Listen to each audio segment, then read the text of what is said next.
আমার মা বাবা আমার রাইকা কবরে চলে গেছে গো নবী। আজকে আল্লাহ পাক আমারে অনেক ধন সম্পদ দিয়েছে, আমার মন চায় আমার ওই মা বাবা যারা আমার জন্য বড় কষ্ট করেছে, ও নবী আমার মা বাবা বড় গরীব, আমার মা ইহুদির বাড়িতে কাজ করে করে আমার জন্য খাবার জোগাইতো, আমার বাবা বড় গরিব গো নবী। আমার বাবা জঙ্গলে কাঠ কেটে কেটে কষ্ট করে করে যত সামান্য খাবার যা জোগাইতো, ওইগুলো দিয়ে আমাদের ঘরে তিনজনের খাবার হইতো না। ও নবী আমার বেশিরভাগ সময় দেখতাম রাতের বেলা মা বাবা না খায়া থাকতো, ওই খাবারটা আমি সন্তানের মুখে তুলিয়া দেয়। আজকে আল্লাহ পাক আমারে অনেক টাকা পয়সা দান করেছে, কিন্তু আমার মা বাবা নাই। ও নবী এখন আমার মন চায় আমার ওই মারে যদি আমি পাইতাম, আমার মন চায় আমার মারে একটু ভালো মন্দ রান্না করে খাওয়াইতে পারতাম, যেই দুঃখিনী মা আমার নিজে না খায় আমারে খাওয়াইছে। ও নবী আমার মন চায় আমার ওই মায়ের জন্য ভালো কিছু রান্না করে নিয়ে যাই, যেই বাবা নিজের চিন্তা না করে আমি সন্তানের চিন্তা করেছে গো নবী। আমার মন চায় ও বাবার জন্য যদি কিছু করতে পারতাম, যেই বাবা ঈদের সময় নিজে সিরা লুঙ্গি পরেছে গো নবী, আমি সন্তানের জন্য নতুন কাপড়ের মার্কেট করে দিছে। ও আলীনগরের মুসলমান, আপনার আমার বাবা সবাই তো এমনই, নিজের কথা চিন্তা না করে সন্তানের কথা চিন্তা করতো। বাবা পুরান পাঞ্জাবি গায়ে দিয়া ঈদ করতো, কিন্তু সন্তানের ঠিকই নতুন মার্কেট করে দিত। নবীর সাহাবী ডাক দিয়া বলে, নবী গো ওই বাবার একটা ঈদে লুঙ্গি কিনে দিতে মন চায়, ওই বাবার একটা শার্ট কিনে দিতে মন চায়, কিন্তু কেমনে দিব? মায় আমার বাবা আমার কবরে চলে গেছে, এজন্য জিগাইছি মা বাবার জন্য কিছু রান্না বান্না করে কবরে নিয়ে যাওয়া যাবে নাকি? নবী সাহাবীর কথা শুনে চোখ দিয়ে শুধু পানি আর পানি, ডাক দেয়া বলে, সাহাবী রে আমিও তো দুর্বত একটা এতিম, আমি নবীর মা নাই, আমি নবীর বাবা নাই, বরংস আমি নবী কেমন এতিম জানো? আমি নবী কোনদিন আমার বাবারে আমার চোখে দেখি নাই, আমার বাবার চেহারাটা কেমন আমি নবী কোনদিন দেখি নাই, আমার বাবার ডাকের মধ্যে কি মজা তা নবী আমি জানি না, কারণ বাবারে কোনদিন একটা বাবা বলে ডাক দিতে পারি নাই। মায়ের গর্ভে থাকা অবস্থায় বাবা আমার দুনিয়া থেকে বিদায়, আমি বাবার কোলে কোনোদিন উঠতে পারি নাই। মাত্র 6 বছর বয়সে আম্মা জান আমার দুনিয়া থেকে বিদায়। মা হারা বাবা হারা সন্তান আমি ওই মক্কার জমিনে বসে কাঁদতাম, আমার মাও নাই বাবাও নাই। ও সাহাবী তোমার মা বাবার কথা বলে আমার মা বাবার কথা স্মরণ করায়া দিলা, এজন্য নবীর মনে বড় কষ্ট হয়। নবী এবার সাহাবীর পিঠের মধ্যে হাত বুলায়া দিয়ে আওয়াজ করতেছে, ওরে সাহাবী মা মরে গেছে বাবা মরে গেছে, কান্না আর করবা না। ওই মা বাবার কবরে যদি খেদমত পৌঁছাইতে চাও, ওই মা বাবার কবরে যদি খেদমত পৌঁছাইতে চাও, মা বাবার খেদমত করতে চাও, আল্লাহ পাক এতিম সন্তানদের জন্য 5টা কাজ নির্ধারণ করে দিয়েছে। যেই এতিম সন্তানেরা দুনিয়াতে বসে মা বাবার কবরের মধ্যে খেদমত পৌঁছাইতে চায়, ওই এতিম সন্তানেরা যদি দুনিয়ায় বসে বসে 5টা কাজ করে, আমার আল্লাহ ওই এতিম সন্তানদের 5 কাজের বিনিময় তাদের মা বাবার কবরের মধ্যে সওয়াব পৌঁছায়া, মা বাবার কবরের মধ্যে খেদমত পৌঁছায়া শান্তির ব্যবস্থা করে দিব। দুনিয়ায় আল্লাহকে একটা আল্লাহ বলে ডাক দিলে আল্লাহ কম পক্ষে আপনার একটা আল্লাহ ডাকের জবাব 7 বার দিব, কোন কোন বর্ণনায় 10 বার দিব। সুবহানাল্লাহ। কিন্তু কিয়ামতের ময়দানে বান্দাগুলো যখন বিপদে পড়ে আল্লাহকে ডাকতে থাকবো, আমার আল্লাহ বান্দা ডাকলেই সাড়া দিব না, বরং 1000 বার ডাকলে আল্লাহ ধমকের সুরে সাড়া দিব, এরে নাফরমান আমি আল্লাহকে ডাকো কেন? এই নাফরমান আমি আল্লাহকে কেন ডাকো তুই? দুনিয়াতে তোর জবানের দিকে আমি আল্লাহ তাকায় রইছি কুদরতি নজরে, তুই ডাক দিলেই আমি সাথে সাথে তোর একবার ডাকে সাড়া দিতাম 10 বার। বুখারী শরীফের বর্ণনায় ওয়াকিআ লেখা হয়, কোন আল্লাহর গোলাম যদি অন্তর থেকে মালিকের ডাক দেয়, আমার আল্লাহ আসমান থেকে ফেরেশতা নাজিল করে হোক, যত বড় বিপদ হোক বান্দাটাকে সাহায্য করে। সুবহানাল্লাহ। আল্লাহ বলেন, ইন্নাল্লাযীনা ক্বালু রাব্বুনাল্লাহ সুম্মা ইসতাকামু তাতানাজ্জালু আলাইহিমুল মালায়েকা আল্লা তাখাফু ওয়ালা তাহজানু ওয়া আবশিরু বিল জান্নাতিল্লাতী কুনতুম তুআদুন।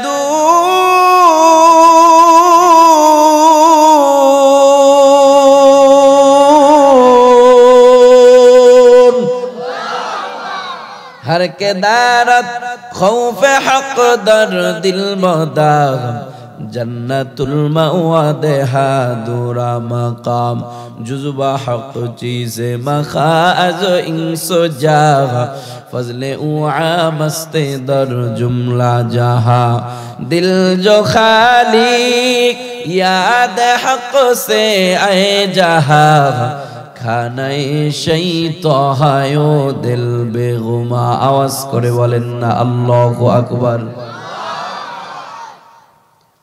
আপনার আমার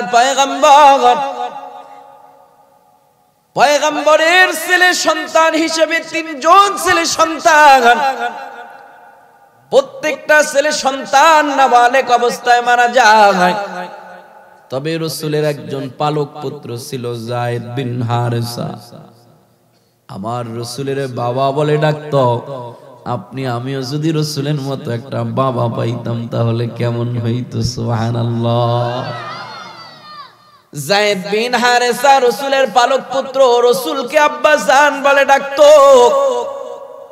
রাসূলের ইন্তেকালের পর যায়েদ বিন হারেসা মক্কা থেকে মদিনা থেকে একদিন মক্কায় রওনা হবে বলে নিয়ত করেছিল।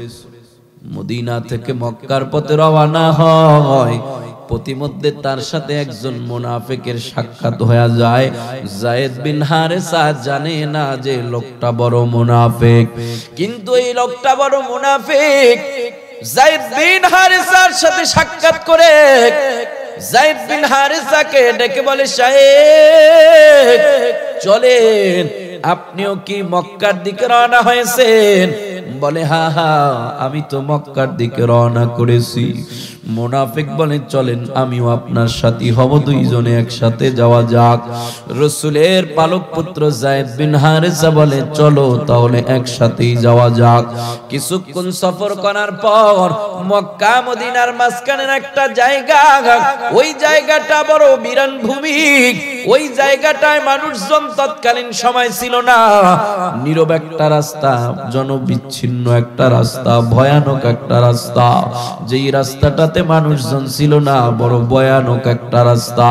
ওই জায়গায় আসার পর ওই মুনাফিক ডাক দিয়া বলে, ওগো যায়েদ বিন হারেসা চলেন, এই জায়গায় আমরা একটু যাত্রা বিরতি দেই, আমরা একটু অবস্থান করি, এই ঘরের ভিতরে ঢুকি, আমরা একটু অবস্থান করি, যাত্রা বিরতি দেই, তারপরে আমরা আবার সামনের দিকে আগাবো। তার মনের মধ্যে কোনো কিছু নাই, জানেও না এই লোকটা বড় মুনাফিক, কারণ মুনাফিকের চিনা যায় না। মুনাফিক তো মুমিনের মতোই লেবাস ধরে, ঠিক কিনা বলে? যায়েদ বিন হারেসা তার কথায় যাত্রা বিরতিতে রাজি হয়ে যায়। যাত্রা বিরতি করতে গিয়ে যায়েদ বিন হারেসাকে বলে চলেন এই ঘরের মধ্যে প্রবেশ করেন, আমরা একটু বিশ্রাম নেই, তারপরে আবার সামনের দিকে আগাবো। হযরতে যায়েদ বিন হারেসাকে বিশ্রামের বাহানা দিয়া ওই মুনাফিক সাথে সাথে যায়েদ বিন হারেসার হাত আর পা দুইটা বেঁধে ফেলেছে। এবার তরবারি নিয়ে দাঁড়ায় বলে, যায়েদ বিন হারেসা, আজকে আর তোমাকে আমি ছাড়বো না, আজকে তোমাকে আমি হত্যা করব। যায়েদ বিন হারেসা বলে, ভাই আমার, কেন তুমি আমারে হত্যা করবা? আমার দোষ কি?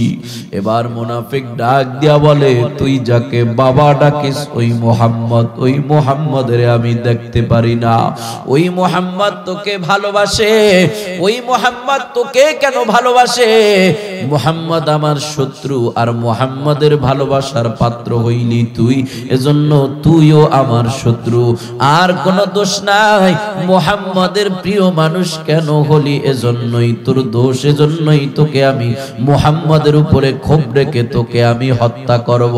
বর্তমানেও কিছু মানুষ আছে, ইমাম ওলামা আলেম ওলামাকে পাইলেই শুধু জেলে ঢুকায়। কি একটাই দোষ, এই আলেমরা মানুষের সত্যর দিকে ডাকে, ঠিক কিনা বলে? একটাই দোষ, তাদের গোমর ফাঁস করে দেয়, ঠিক না বেঠিক? যায়েদ বিন হারেসা বারণ উপায় হয়ে গেছে, হাত বাঁধা পা বাঁধা। যায়েদ বিন হারেসা বড় অসহায়। ওই যে আল্লাহকে অন্তর থেকে বান্দা যদি জমিনে বসে ডাক দেয়, আল্লাহ সাত তবক আসমান থেকে বান্দাকে সাহায্য করে। এবার যায়েদ বিন হারেসা আর কোনো উপায় নাই, তাকায় দেখে ওই মুনাফিক তরবারি নিয়ে দাঁড়ায় গেছে হত্যা করার জন্য। যায়েদ বিন হারেসা এবার আল্লাহর দিকে, আসমানের দিকে নজরটা উঠাইয়া অন্তর থেকে আমার আল্লাহকে ডাক দিয়ে বলে, ইয়া আল্লাহ। আপনারাও একটা ডাক দেন আল্লাহকে, ইয়া আল্লাহ। মুহাব্বত আর ভালোবাসা নিয়ে আল্লাহকে ডেকে বলেন না আল্লাহ। আরে সবাই মুহাব্বতে ডাক দিয়া বলেন না আল্লাহ। যায়েদ বিন হারেসা যেই মাত্র বলে ইয়া আল্লাহ, অমনি ভাবে হঠাৎ করে ওই মুনাফিক তাকায়া শুনতে পায় কে যেন গায়েব থেকে আওয়াজ দিয়া বলতেছে, ওয়াইহাক লা তাকতুলহু, এ সাবধান সাবধান, যায়েদ বিন হারেসাকে তুমি কতল করো না। মুনাফিক আওয়াজটা অনেক দূর থেকে দিয়েছে এমনটা অনুভব করতে পায়।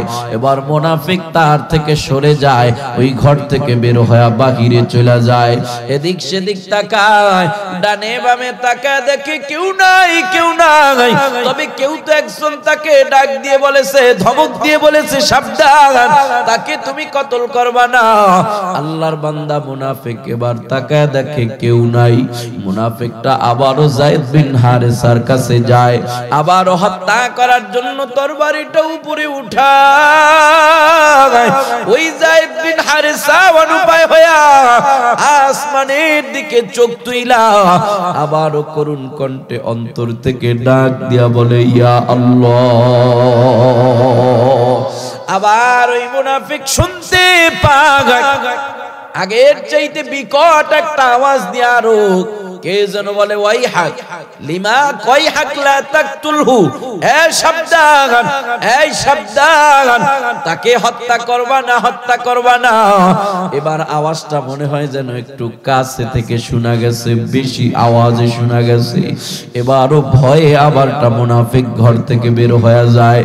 ওই ঘর থেকে বাহির হওয়ার পর বাহিরে তাকায় দেখে নাই, নাই, ডানে বামে কোনো মানুষ নাই, আর কাউকে দেখা যায় না। এবার ভাবতে লাগলো, মুনাফিকটা কে আমারে ডাক দিল? একজন তো আমারে ধমক দিয়েছে ঠিক, তবে কাউকে তো দেখি না। এবার আর তাকে রাখবো না, এবার ঘরের মধ্যে ঢুকেই তাকে আমি হত্যা করে ফেলবো।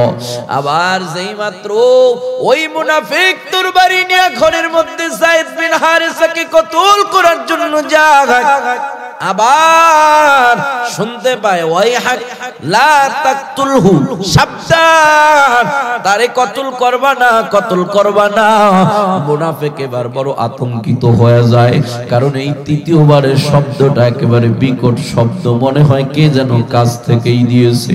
মুনাফিক ঘরের বাহিরে চলে যায়, যায় দেখে সাদা পাগড়ি সাদা কাপড় পরিহিত একজন মানুষ একটা সাদা ঘোড়ার উপরে দাঁড়ায় আছে, তার হাতে বড় একটা অস্ত্র। মুনাফিক বাহির হতে হতে সাথে সাথে ওই সাদা পোশাকধারী লোকটা আইসা মুনাফিককে হত্যা করে দেয়। সাদা পোশাকধারী লোকটা এবার মুনাফিককে হত্যা করার পর যায়েদ বিন হারিসার কাছে যায়।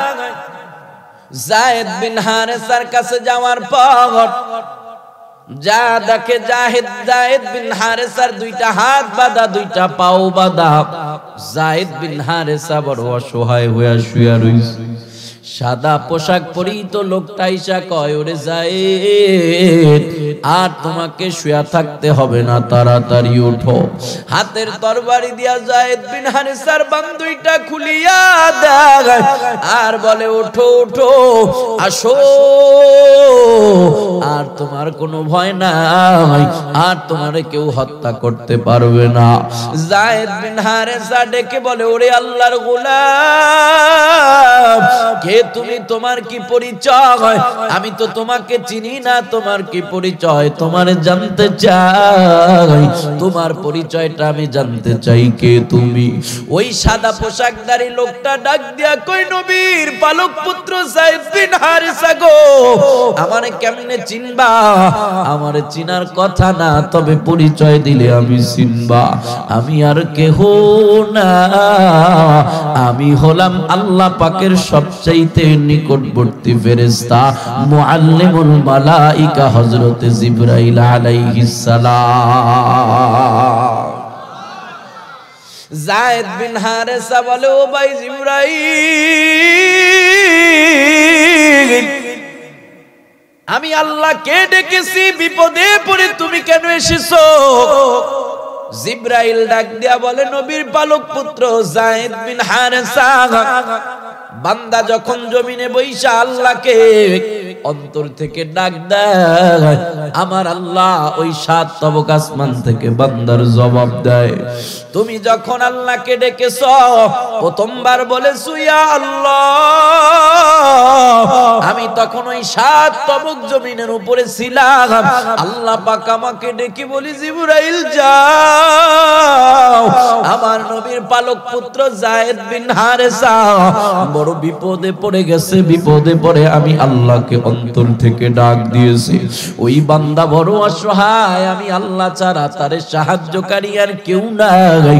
ওরে জিবরাইল যাও যাও, তাড়াতাড়ি আমার যায়েদ বিন হারিসারে বাঁচাও। আল্লাহ পাকের এমনটা কথা শোনার পর জমিনের দিকে তাকায় দেখি ওই মুনাফিক তরবারি নিয়ে তোমার দিকে আগায়। আমি তাড়াতাড়ি 7 তবক আসমানের উপর থেকে আমি তাকে ধমক দিয়া বললাম, ওই হাকলা তাকতুলহু। এজন্য মুনাফিক আমার প্রথমবারের কথার আওয়াজটা একটু আস্তে আস্তে শুনেছে। ওই মুনাফিক ঘর থেকে বের হয়, বাহির হয়ে কাউকে দেখতে পারে নাই।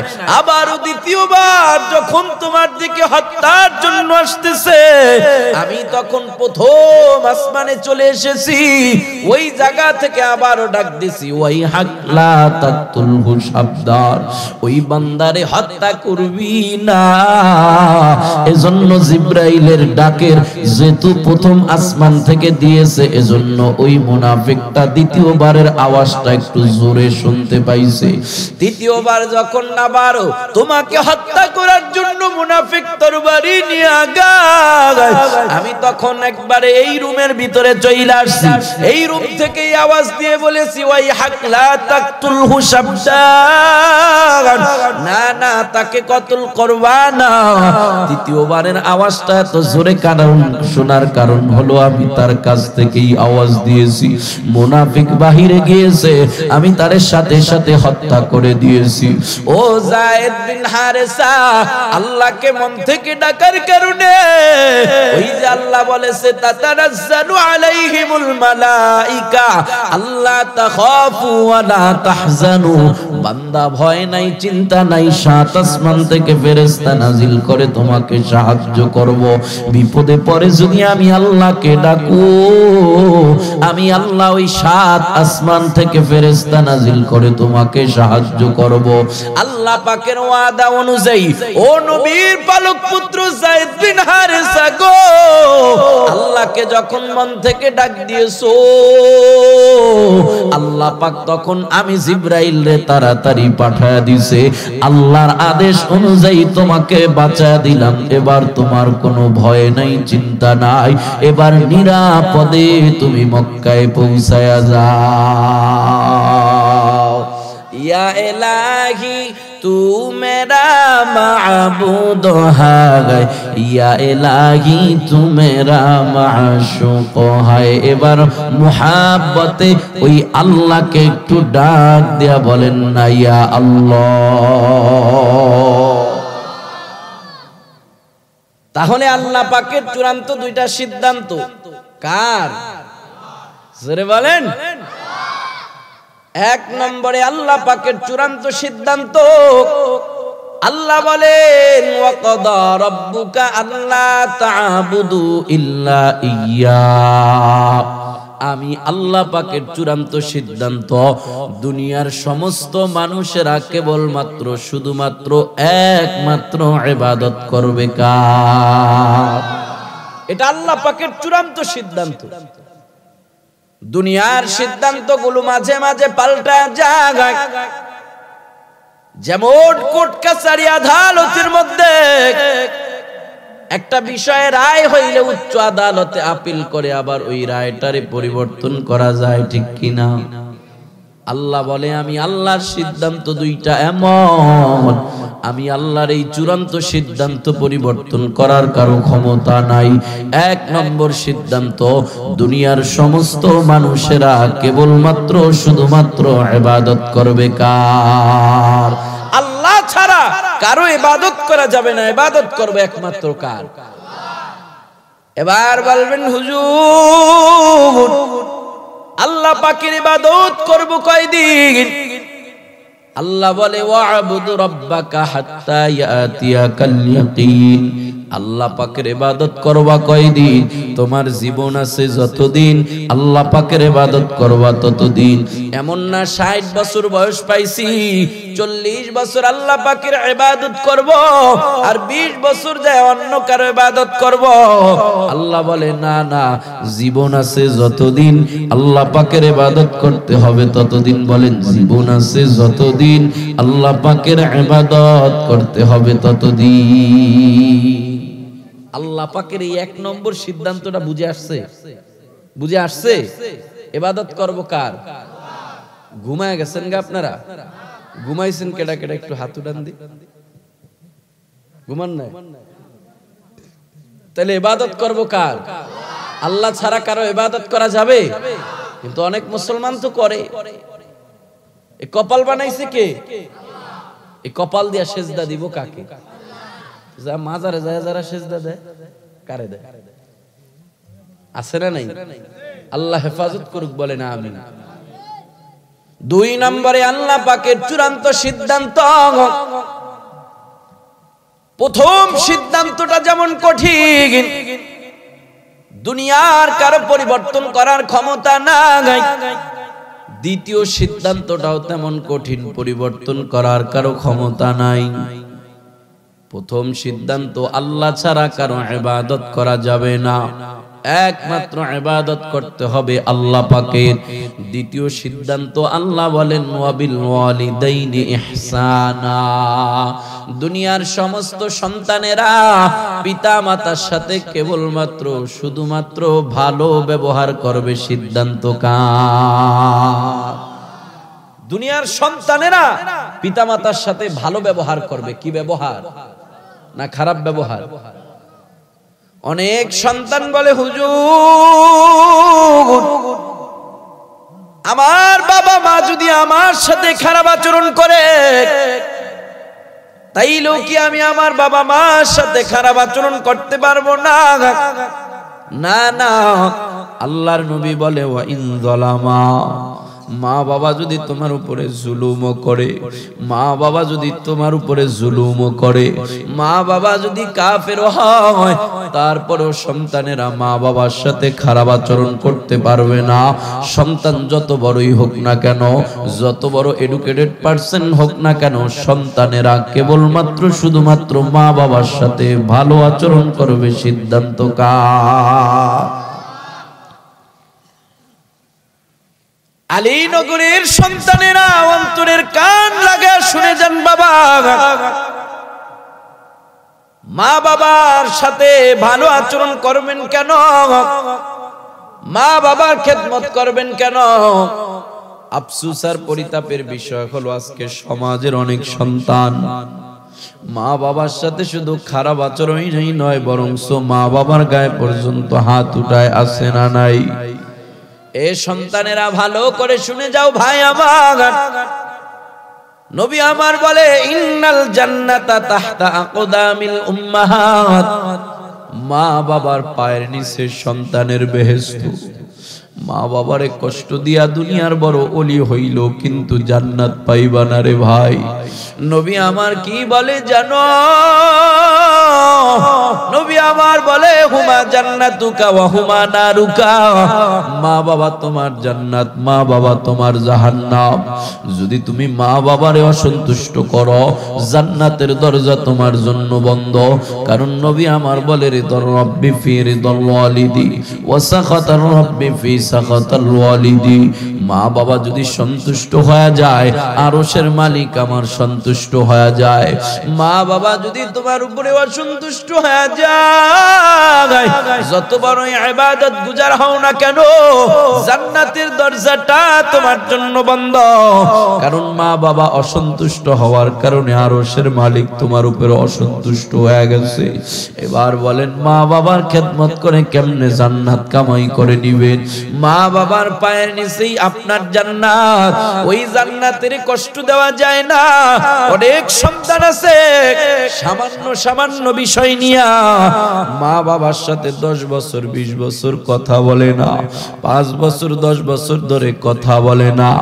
না ভাই আমার, যারা এমন আছে আপনাদের হাতে ধরে পায়ে ধরে বলবো, দুনিয়ার সবাইরে কান্দাইলো মা বাবারে কান্দাবেন না, দুনিয়ার সবাইরে কষ্ট দিল মা বাবার কষ্ট দিবেন না। কারণ ওই মা বাবার পায়ের নিচেই আপনার জান্নাত। এবার বলবেন হুজুর মা বাবার খেদমত করব কয়দিন? আগের সিদ্ধান্তটা যেমন আল্লাহ পাকের ইবাদত করবেন কয়দিন? আপনার জীবন আছে যতদিন। মা বাবার খেদমত করবেন কয়দিন? আপনার জীবন আছে যতদিন। এমন না বিয়ের আগ পর্যন্ত সন্তান মা বাবার খেদমত করবে, বিয়ের পরে বউয়ের কথায় মা বাবারে মারবে। না না না, আল্লাহ পাকের চূড়ান্ত দুইটা সিদ্ধান্ত একই রকম। যতদিন সন্তানের জীবন থাকবে ততদিন মা বাবার খেদমত করবে, কারণ এই মা বাবার পায়ের নিচেই সন্তানের বেহেশত। ওই সন্তান মা বাবার পায়ের নিচের বেহেশতটা কেমনে কামাই করে নিবারে ভাই আমার? আল্লাহর নবী হাদিসে জানায়া দেন, যদি কোন সন্তান রাতের বেলা মা বাবার মুখের মধ্যে খাবারের লোকমা উঠায় দিয়া তারপরে ঘুমায়, হোক না সেটা 2 মুঠো ভাত, হোক না সেটা 1 টুকরো ফল, হোক না সেটা 1 গ্লাস দুধ, রাতের বেলা মা আর বাবার মুখে খাবার উঠায় যদি সন্তান ঘুমায়, আসবাহানে মাফতুহানে মিনাল জান্নাহ, ওই সন্তানটা সকাল করার সাথে সাথে আল্লাহ পাক ওই সন্তানের জন্য জান্নাতের 2টা দরজা খুলে দেয়। আবার যদি সন্তান দিনের বেলা মা বাবারে খাওয়ায়, সন্ধ্যাবেলা সন্তানের জন্য জান্নাতের দরজা খুলে যায়। ও সন্তান, হয় আপনি দিনে মরবেন, না হয় আপনি রাতে মরবেন। যদি আপনার দিনের বেলা মরণ হয়, রাতের বেলা মায়ের খেদমত করে দিনের বেলা জান্নাতের দরজাটা খোলা।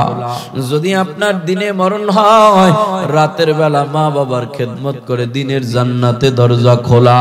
যদি আপনার দিনে মরণ রাতে মরণ হয়, তাহলে দিনের বেলা খেদমত করে মা বাবার জন্য আপনার জান্নাতের দরজাটা খোলা। এজন্য নবী আমার বলে, ইন্নাল জান্নাতা তাহতা আকদামিল উম্মাহাত, ওই মা বাবার পায়ের নিচে তোমার বেহেশত। অতএব মা বাবার খেদমত করে তুমি জান্নাতের দরজা খুলে নাও, মা বাবার খেদমত করে তুমি জান্নাত কামাই করে নাও।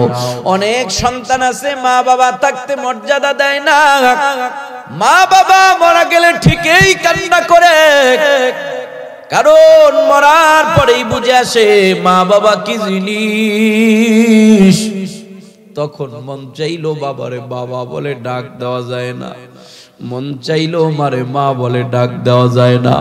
এজন্য অনেক জায়গায় জায়গায় দেখা যায় অনেক মা হারা সন্তানেরা, বাবা হারা সন্তানেরা রাতের বেলা মা বাবার কবরের পাশে যায় কান্না করে আর মা বাবারে ডাকতে থাকে। কিন্তু মরার পরে আর ডাকলে কোনো কাম হবে না। মরার আগেই আল্লাহ বলে ওয়াবিল ওয়ালিদাইনি ইহসানা, মরার আগেই মা বাবার খেদমত করে জান্নাত কামাই করে না, মরার আগেই মর্যাদা দাও। কারণ মরার পরে কান্না করলে আর কোনো লাভ নাই, মরার পরে কেন্দো না। মরার আগেই তুমি কাঁদ খেদমত করে জান্নাত কামাই করে নাও। মরার পরে যত কাঁদবা আর মা বাবা কোনোদিন তোমার ডাকে জবাব দিবে না, ঠিক কিনা? মায়েরি মরণের কালে কান্দো না রে মন,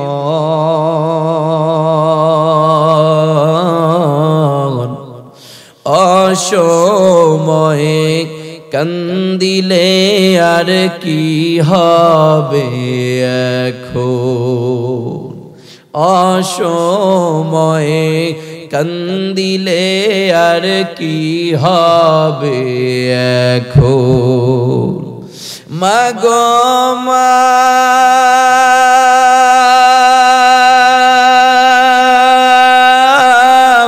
কোথায় যাও মায়া আমায় ছেড়ে,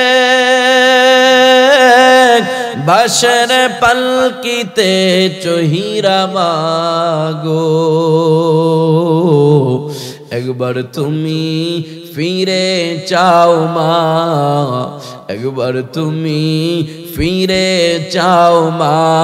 কেমন আছে তোমার বাঁচা ধন, সময়ে কান্দিলে আর কি হবে এখন।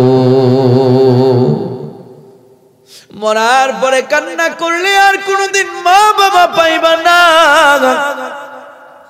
আমার একটা বন্ধু আছে, ওর মা গত নভেম্বর মাসে মারা গেছে।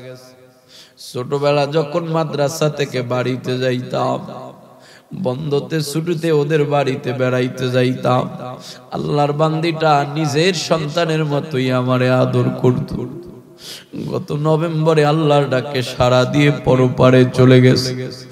মরার আগে আমারে ফোন করে বলেছিল, বাজার আমার জানাজাটা কিন্তু তুই পড়াবি। কিন্তু মাহফিলের ব্যস্ততায় জানাজাটা পড়াইতে যেতে পারি না। এজন্য প্রত্যেকটা মাহফিলে তার জন্য মন ভরে ভরে দোয়া করি, কারণ আমার আলেম হওয়ার পিছনে তার একটু হলেও অবদান আছে। ওর মা মরার 3 সপ্তাহ পরে হঠাৎ করে একদিন ফোন দিয়েছে। ফোন রিসিভ করে দেখি কান্নার আওয়াজ, অপর পৃষ্ঠ থেকে শুধু কান্নার আওয়াজ। ধমকের সুরে বললাম, কি রে বেটা, বড় মানুষ, এত কান্না কেন করো? এখনো কি কান্না করা লাগে? কারো মাই তো দুনিয়াতে থাকবে না, একদিন আগে আর পরে সবার মাই তো একদিন না একদিন কবরে চলে যাবে। ও আমারে কি বলে জানেন? ও বলে তোর মা এখনো মরে নাই, তুই বুঝবি না মা কি জিনিস। আমার ডাক দেয়া বলে বন্ধুরে, ওটা অটো ড্রাইভার, অটো চালাক, কয় মা থাকতে রাতের যতটা বাজে বাড়িতে আসতাম, আমার অটোটা বাড়ির দরজার সামনে আসার সাথে সাথে আমার মা যত রাতেই হোক না কেন ঘরের দরজাটা খুলা বাহির হইত। একদিন মার জিজ্ঞাসা করলাম, মা গো এত রাতে আমি বাড়িতে ফিরি কেমনে তুমি সজাগ পাও? আমার গাড়ি আসার সাথে সাথে কেমনে তুমি দরজা খুইলা বাহির হও? মা চোখের পানি চাইরা বলে, সন্তান তুই পথে গাড়ি থাকো, আমি মা কেমনে বিছানার সাথে বালিশে পিঠ লাগা ঘুমাই, যতক্ষণ পর্যন্ত তুই রাস্তায় থাকো আমি মায়ের ঘুম আসে না, পরানটা ছটফট ছটফট করে। কারণ রাস্তাঘাটে কত অ্যাক্সিডেন্ট হয়, তোর গাড়িটা যখন বাড়িতে আসে সাথে সাথে আমি মা দরজাটা খুলে তোর 3.5 হাত বড়ির দিকে তাকাই, যদি দেখি সুস্থ হয়ে বাড়িতে ফিরে আসছো মায়ের কলিজাটা ঠান্ডা হয়। ও ডাক দিয়া বলে, বন্ধু 3-3টা সপ্তাহ হয়ে গেছে মা আমার বিদায়, এখনো তো গাড়ি নিয়ে বাড়িতে আসি, মাঝে মধ্যে হর্ন টিপতেই থাকি, দেখিনি কেউ আর ঘর থেকে বের হয় কিনা। ও বলে এখন আর কেউ আমার জন্য ঘর থেকে বের হয় না, ঘরের দরজা খুইলা কেউ বের হয় না, কারণ যে মা দুঃখিনী বের হবে ওই মা দুঃখিনী তো কবরে চলে গেছে। ওই মায়ের স্মৃতিগুলো শুধু মনে পড়ে। আজকে আমার মা যদি থাকতো তাহলে আমার মা ঘর থেকে বের হয়ে আসতো। এজন্য মা মরার আগে, বাবা মরার আগে মা বাবার মূল্য দেন, মা বাবার খিদমত করে জান্নাত কামাই করে নেন। তবে অনেকেই বলতে পারেন, হুজুর হায়াত মউতের মালিক হলো আল্লাহ, মা যদি আমার কবরে চলেই যায় আমাকে রেখে হুজুর কেমনে ওই মা বাবার খেদমত করব? এই জায়গায় অনেক সন্তান এমন আছে বাড়িতে যাইলেই মায়ের চেহারাটা দেখতে পাবে, বাড়িতে যাইলেই বাবার চেহারাটা দেখতে পারবে, মা বাবার খেদমত করতে পারবে। অনেক সন্তান আবার এমন আছে বলতে পারেন, হুজুর বাড়িতে যায় কেমনে আমি মা বাবার খেদমত করব? কারণ বাড়িতে যায় দেখবো আমার মা নাই, বাড়িতে যায় দেখবো আমার বাবা নাই, আমার মা বাবা আমার আগেই কবরে চলে গেছে। বলেন না হুজুর কেমনে আমি আমার মা বাবার খেদমত করব? কারণ তারা তো কবরে চলে গেছে। আমার খেদমত করতে মন চায় কিন্তু তারা কবরবাসী হয়ে গেছে। আপনাদের মতো এতিম একজন সাহাবী নবীর দরবারে যায় জিজ্ঞাসা করে, ও নবী আমার, আমি আপনার কাছে একটা কথা জানতে চাই। নবী বলে, সাহাবী বলো বলো কি জানতে চাও? নবী আমার অনুমতি দেওয়ার পর সাহাবী শুধু চোখের পানি জড়াইতেছে, কান্নার কারণে কথা বলতে পারে না। নবী আমার ডাক দেয়া কয়, সাহাবী আগে বলো কি জানতে চাও, তারপরে কান্না করো। নবীর সাহাবী কান্না মাখা কণ্ঠে ডাক দেয়া কয়, নবী আমি আপনার কাছে জানতে চাই, দুনিয়ার মানুষ যখন মরে কবরে চলে যায়, ওই কবরের মানুষগুলার জন্য কি কোনো ভালো খাবার দাবার রান্না করে কবরে নেওয়ার সুযোগ আসেনি? নবী আমার ডাক দেয়া কই, সাহাবী অবলার মতো কেন প্রশ্ন করো? নবীর সাহাবী এই কথা শোনার পর চোখের পানি ফালায়া কাঁদে আর কাঁদে। আর আমি একটা মা হারা বাবা হারা সন্তান, আমার মা নাই বাবাও নাই, আমার মা বাবা আমার রাইকা কবরে চলে গেছে গো নবী। আজকে আল্লাহ পাক আমারে অনেক ধন সম্পদ দিয়েছে, আমার মন চায় আমার ওই মা বাবা যারা আমার জন্য বড় কষ্ট করেছে, ও নবী আমার মা বাবা বড় গরিব, আমার মা ইহুদির বাড়িতে কাজ করে করে আমার জন্য খাবার জোগাইতো। আমার বাবা বড় গরিব গো নবী, আমার বাবা জঙ্গলে কাঠ কেটে কেটে কষ্ট করে করে যত সামান্য খাবার যা জোগাইতো ওইগুলো দিয়ে আমাদের ঘরে তিনজনের খাবার হইতো না। ও নবী আমার, বেশিরভাগ সময় দেখতাম রাতের বেলা মা বাবা না খায়া থাকতো, ওই খাবারটা আমি সন্তানের মুখে তুলিয়া দেয়। আজকে আল্লাহ পাক আমারে অনেক টাকা পয়সা দান করেছে, কিন্তু আমার মা বাবা নাই। ও নবী, এখন আমার মন চায় আমার ওই মারে যদি আমি পাইতাম। আমার মন চায় আমার মারে একটু ভালো মন্দ রান্না করে খাওয়াইতে পারতাম। যেই দুঃখিনী মা আমার নিজে না খায় আমারে খাওয়াইছে। ও নবী, আমার মন চায় আমার ওই মায়ের জন্য ভালো কিছু রান্না করে নিয়ে যাই। যেই বাবা নিজের চিন্তা না করে আমি সন্তানের চিন্তা করেছে গো নবী, আমার মন চায় ও বাবার জন্য যদি কিছু করতে পারতাম। যেই বাবা ঈদের সময় নিজে সিরা লুঙ্গি পরেছে গো নবী, আমি সন্তানের জন্য নতুন কাপড়ের মার্কেট করে দিছে। ও আলীনগরের মুসলমান, আপনার আমার বাবা সবাই তো এমনই, নিজের কথা চিন্তা না করে সন্তানের কথা চিন্তা করত। বাবা পুরান পাঞ্জাবি গায়ে দিয়া ঈদ করত, কিন্তু সন্তানের ঠিকই নতুন মার্কেট করে দিত। নবীর সাহাবী ডাক দিয়া বলে, নবী গো, ওই বাবার একটা ঈদে লুঙ্গি কিনে দিতে মন চায়, ওই বাবার একটা শার্ট কিনে দিতে মন চায়, কিন্তু কেমনে দিব? মা আমার বাবা আমার কবরে চলে গেছে, এজন্য জিগাইছি মা বাবার জন্য কিছু রান্না বান্না করে কবরে নিয়ে যাওয়া যাবে নাকি? নবী সাহাবীর কথা শুনে চোখ দিয়ে শুধু পানি আর পানি। ডাক দেয়া বলে, সাহাবী রে, আমিও তো তোর মতো একটা এতিম। আমি নবীরও মা নাই, আমি নবীরও বাবা নাই, বরংস আমি নবী কেমন এতিম জানো? আমি নবী কোনদিন আমার বাবারে আমার চোখে দেখি নাই। আমার বাবার চেহারাটা কেমন আমি নবী কোনদিন দেখি নাই। আমার বাবার ডাকের মধ্যে কি মজা তা নবী আমি জানি না, কারণ বাবারে কোনদিন একটা বাবা বলে ডাক দিতে পারি নাই। মায়ের গর্ভে থাকা অবস্থায় বাবা আমার দুনিয়া থেকে বিদায়। আমি বাবার কোলে কোনোদিন উঠতে পারি নাই। মাত্র 6 বছর বয়সে আম্মা জান আমার দুনিয়া থেকে বিদায়। মা হারা বাবা হারা সন্তান আমি ওই মক্কার জমিনে বসে কাঁদতাম। আমার মাও নাই বাবাও নাই। ও সাহাবী, তোমার মা বাবার কথা বলে আমার মা বাবার কথা স্মরণ করায়া দিলা। এজন্য নবীর মনে বড় কষ্ট হয়। নবী এবার সাহাবীর পিঠের মধ্যে হাত বুলায়া দিয়ে আওয়াজ করতেছে, ওরে সাহাবী, মা মরে গেছে, বাবা মরে গেছে, কান্না আর করবা না। ওই মা বাবার কবরে যদি খেদমত পৌঁছাইতে চাও, ওই মা বাবার কবরে যদি খেদমত পৌঁছাইতে চাও, মা বাবার খেদমত করতে চাও, আল্লাহ পাক এতিম সন্তানদের জন্য 5টা কাজ নির্ধারণ করে দিয়েছে।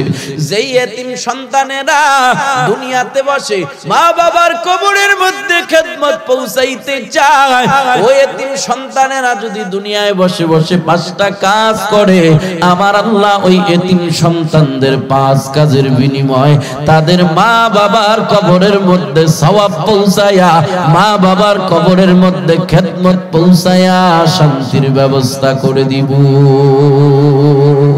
খেদমতে মা দর পে দার কুন সুবহ শাম, তাকে বাসি দর্দ আলম নে কো নাম।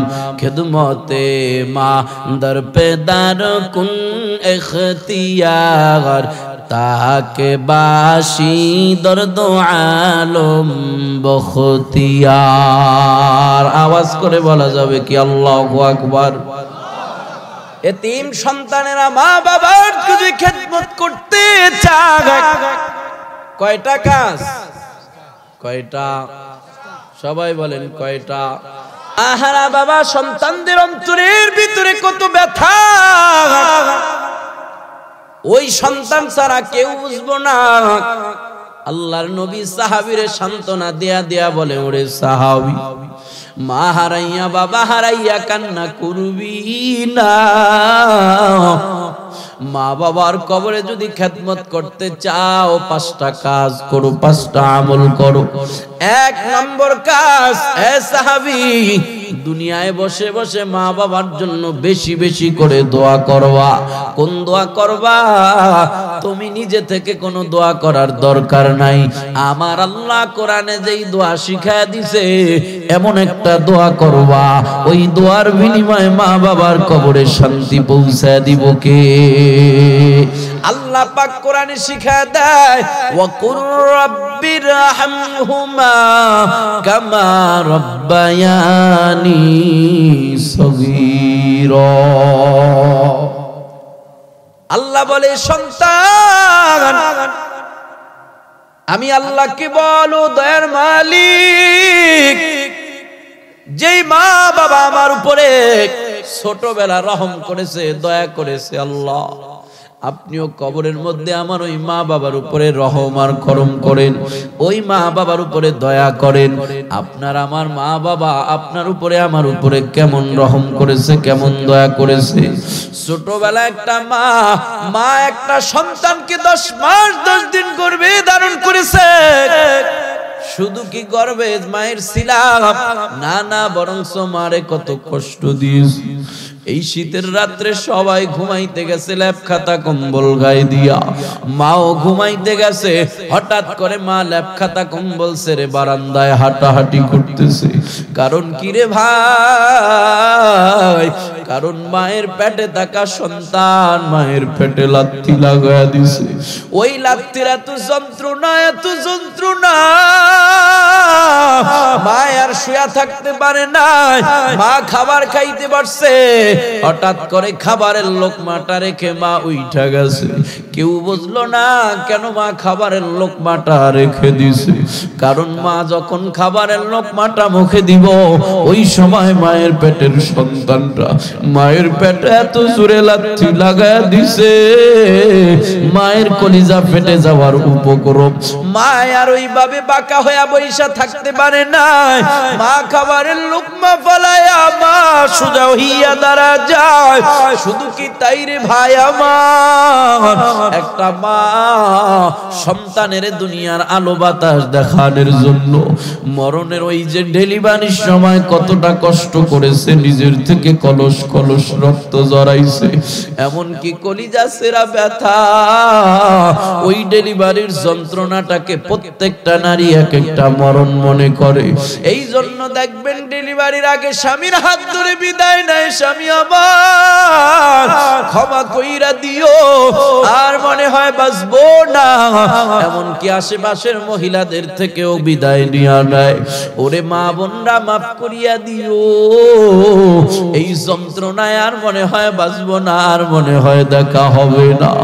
মা আবার ডেলিভারির যন্ত্রণায় তো কাঁদে, গলা কাটা মুরগির মতো ছটফট করে। ওই যন্ত্রণা কোনো পুরুষের বয়ান করে বোঝানো যাবে না। ওই যন্ত্রণা বুঝবে আর একজন নারী, আর বুঝবে আমার আল্লাহ।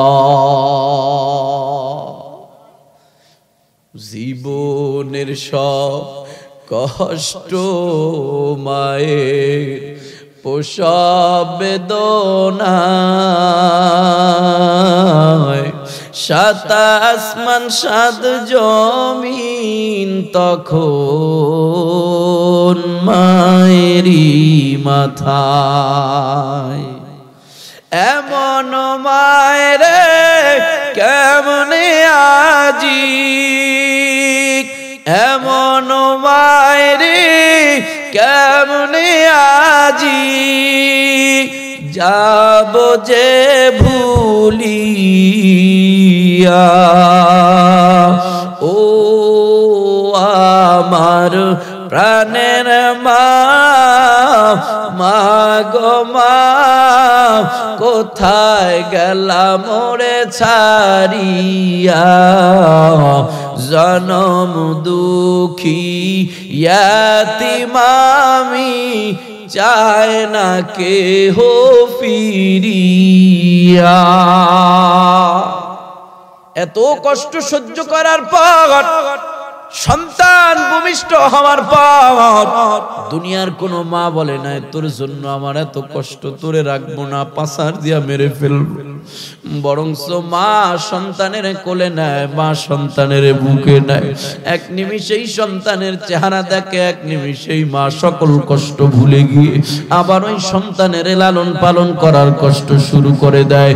এজন্য নবী আমার জানা দেয়, যেই এতিম সন্তানেরা মা বাবার কবরের পাশে দাঁড়ায়া এই দোয়া পড়বে, চোখের পানি ছেড়ে দিবে, আল্লাহর নবী বলে ওই সন্তানের চোখের পানি গড়ায়া মাটিতে পড়ার আগে আল্লাহ পাক ওই মা বাবার খেদমত করে, ওই মা বাবার গুনাহ খাতা ক্ষমা করে, মা বাবার কবরে শান্তির ব্যবস্থা করে দিব।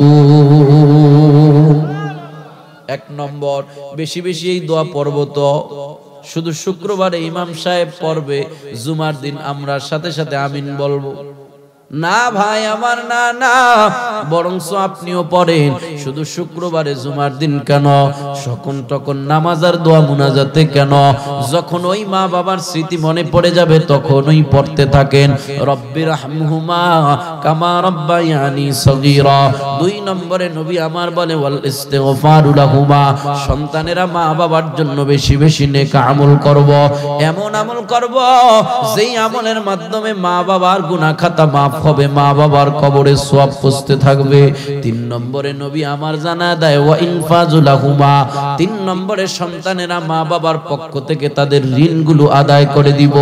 চার নম্বর নবী আমার জানা দেয় এতিম সন্তানেরা যদি মা বাবার খেদমত করতে চায়, চার নম্বরে সন্তানদের কাজ হলো ওয়াসিলাতুর রাহমিল লাতি লা তুসিলু ইল্লা বিহিমা, মা নাই মায়ের রক্তের মানুষ আছে খালা, বাবা নাই বাবার রক্তের মানুষ আছে চাচা, ওই মা বাবার রক্তের মানুষের সাথে সুসম্পর্ক তৈরি করা, মায়ের সম্মানটা মায়ের রক্তের মানুষ খালাকে দেখানো, বাবার সম্মানটা বাবার রক্তের মানুষ চাচাকে করা, যেই সম্মানটা মাকে করতেন ওটা খালাকে করেন, যে সম্মানটা বাবাকে করতেন ওটা বাবার রক্তের মানুষ চাচাকে করেন।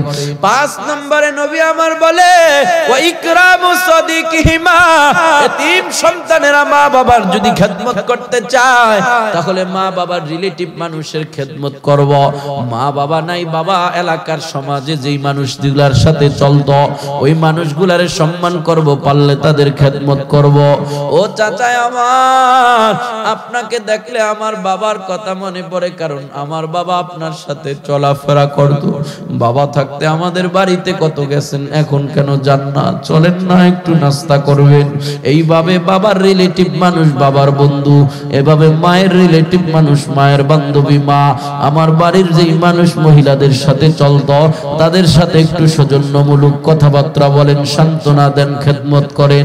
নবী আমার জানা দেয় এতিম সন্তানেরা যদি এই পাঁচটা কাজ করে আল্লাহ পাক তাদের মা বাবার কবরে খেদমত পৌঁছায়া মা বাবার কবরে শান্তির ব্যবস্থা করে দিব। আলীনগরের মুসলমান, আমার বয়ানের সংক্ষিপ্ত রূপ আল্লাহ পাক আয়াতের মধ্যে তার চূড়ান্ত দুইটা সিদ্ধান্ত জানায় দিয়েছে। এক নম্বর সিদ্ধান্ত, দুনিয়ার মানুষেরা শুধুমাত্র কেবলমাত্র ইবাদত করবে আল্লাহর, আল্লাহ ছাড়া কারো ইবাদত করা যাবে না। আল্লাহ পাকের ইবাদত করব কয়দিন? আপনার আমার জীবন আছে যতদিন।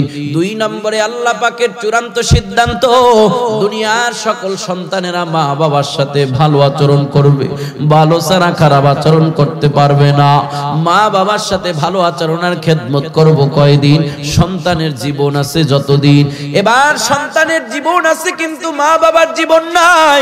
ওই সন্তান মা বাবার খেদমত করব কেমনে? আল্লাহর নবী বলে 5টা আমলের মাধ্যমে।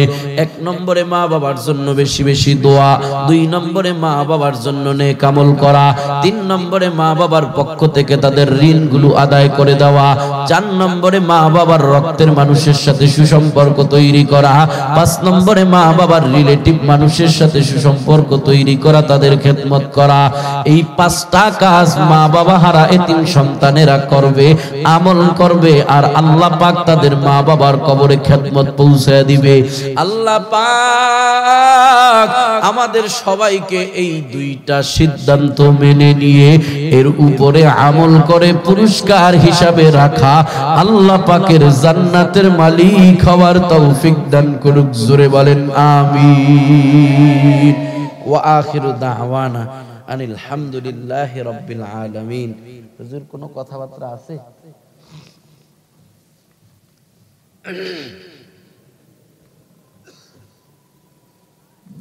আলহামদুলিল্লাহ। ফিরলানা ওয়া তারহামনা লানাকুনান্না মিনাল খাসিরিন।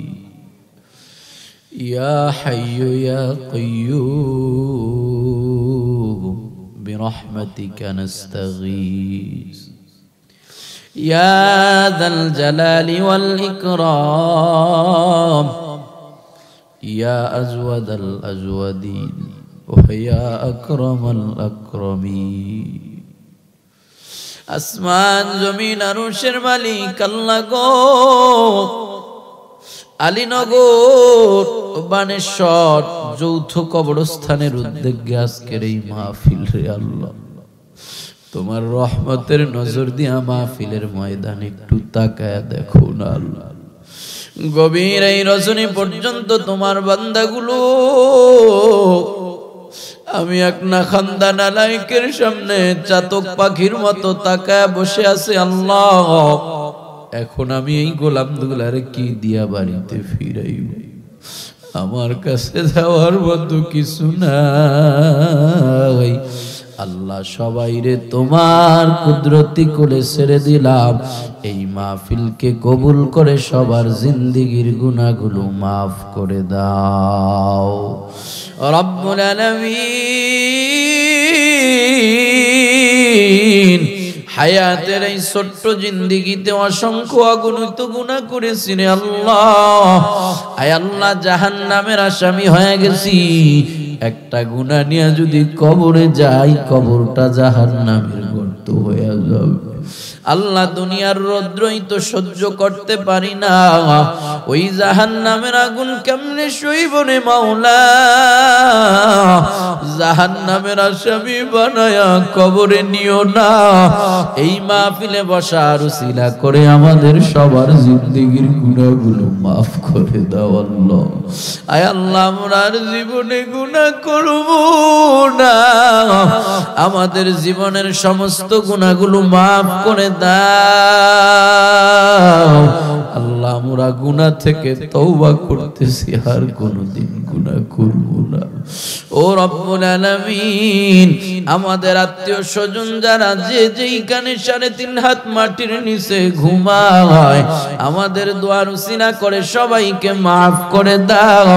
আয় আল্লাহ, বিশেষ করে এলাকার কবরস্থান, যেই কবরস্থানের উদ্যোগে আজকের এই মাহফিল আল্লাহ, ওই কবরস্থানে যত নারী পুরুষ ঘুমাইতেছে আল্লাহ, সবাইরে মাফ করে দাও। এই মাহফিলের সম্পূর্ণ সওয়াবগুলো তাদের কবরে পৌঁছায়া দাও ও আল্লাহ। বিশেষ করে ওই কবরস্থানে এই মজলিসের কোন সন্তানের মা বাবা জানি ঘুমাইতেছে রে আল্লাহ, ওই সন্তানের মা বাবার কবরের আযাব এখনই বন্ধ করে দাও আল্লাহ। মা বাবার কবরগুলো জান্নাতের বাগান বানায়া দাও আল্লাহ। সবার কবরের সাথে মদিনাওয়ালার রওজার যোগাযোগ লাগা দাও। আল্লাহ সবাইরে মাফ করে জান্নাতি বানায়া দাও। এলাকার যত মানুষ অসুস্থ আছে সবাইকে শেফায়ে আজিলা কামেলা পূর্ণ সুস্থতা নসিব ফরমাও। ও আল্লাহ, এই মাহফিল এলাকার মানুষের হেদায়েতের জরিয়া বানায়া দাও।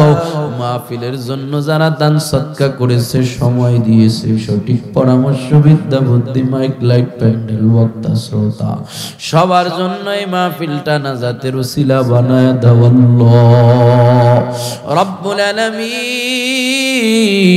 এলাকার মানুষের ফসলাদি, চাকরি বাকরি, ব্যবসা বাণিজ্যে বরকত দিয়া দাও আল্লাহ। এলাকার সন্তান আলেম ওলামা আল্লাহ যারা আজকে এখানে আলোচনা করেছে, এলাকার মসজিদের ইমাম সাহেবগণ ও আল্লাহ প্রত্যেকের হায়াতে তৈয়বা, সিহাতে কুল্লিয়া, আওলাদে সালিহা, আয় আল্লাহ ইলম ও হিলম ও হিকমতে বারাকাত দিয়া দাও। ইজ্জতের সাথে দ্বীনের খেদমত করার তৌফিক দিয়া দাও আল্লাহ। মেহেরবানি করে আমাদের দোয়াগুলো কবুল করে নাও। পর্দার আড়ার মা বোনরা হাত উঠাইছে আল্লাহ, সবাইকে আম্মা জান আয়েশা খাদিজার মতো বানায় দাও। হযরতে ফাতেমার মতো জান্নাতি নারী হয়ে কবরে যাওয়ার তৌফিক দাও।